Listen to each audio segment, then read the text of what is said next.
بسم اللہ الرحمن الرحیم۔ السلام علیکم۔ جی، حضرت علی فرماتے ہیں بہت اچھے ہو کر بھی آپ کسی کے لیے اچھے نہیں ہو سکتے، کیونکہ کہیں برے بنا دیے جاؤ گے یا پھر کہیں برے ثابت کر دیے جاؤ گے۔ جو رب ہے وہی سب ہے۔ جس چیز کی طلب ہو اسے بانٹنے لگ جاؤ، پھر چاہے وہ سکون ہو، عزت ہو، محبت ہو، وہی تمہارے پاس واپس پلٹ کر آئے گی جو تم بانٹو گے۔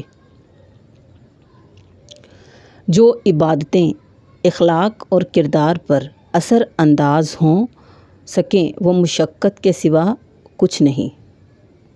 انسان گناہ کرنے کی وجہ سے جہنم میں نہیں جاتا، بلکہ گناہ پر مطمئن رہنے اور توبہ نہ کرنے کی وجہ سے جہنم میں جاتا ہے۔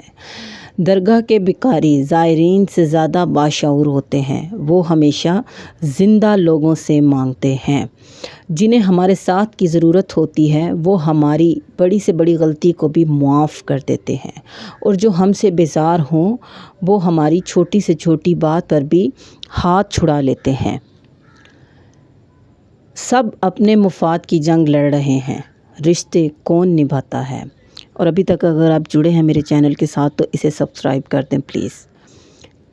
اس نے جب بات کرنے کا لہجہ بدلا تب یہ احساس ہوا کہ یہ وہی لمحہ ہے جب راستہ بدل لینا چاہیے۔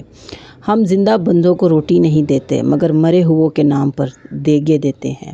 کردار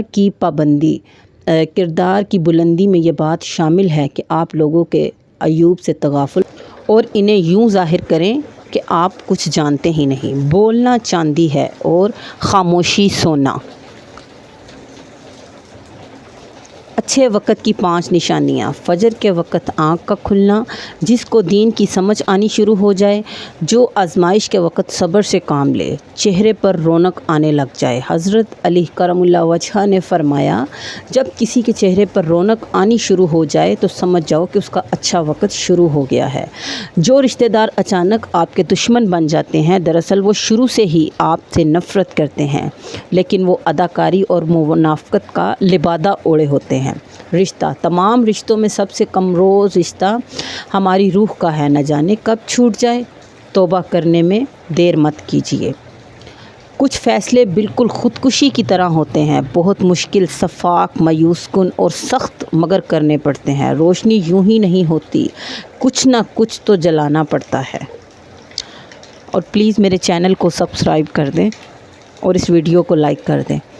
مرد سب کچھ اپنے لیے نہیں کماتا اور عورت سب کچھ اپنے لیے نہیں پکاتی۔ خوشیاں تقسیم کرنا ہی اصل خوشیوں کا سبب ہوتا ہے۔ فاصلے بڑھتے ہیں تو غلط فہمیاں بھی بڑھ جاتی ہیں، پھر وہ بھی سنائی دیتا ہے جو کہا بھی نہ ہو۔ باتیں اگر بول دی جائیں تو رشتے مر جاتے ہیں۔ ہر آزمائش اللہ کا فیصلہ ہے اور اللہ کا ہر فیصلہ بہترین ہوتا ہے۔ بے شک بدکار مرد کو کس قسم کی عورت ملتی ہے؟ حدیث نبوی صلی اللہ علیہ وآلہ وسلم ہے، بدکار مرد نکاح نہیں کرتا مگر بدکار عورت یا مشرک عورت سے، اور بدکار عورت کا بھی بدکار مرد سے مشکل وقت میں دلاسا دینے والا کوئی اجنبی بھی ہو تو وہ دل میں اتر جاتا ہے، اور اس وقت میں کنارہ کر لینے والا کوئی اپنا بھی ہو تو وہ دل سے اتر جاتا ہے۔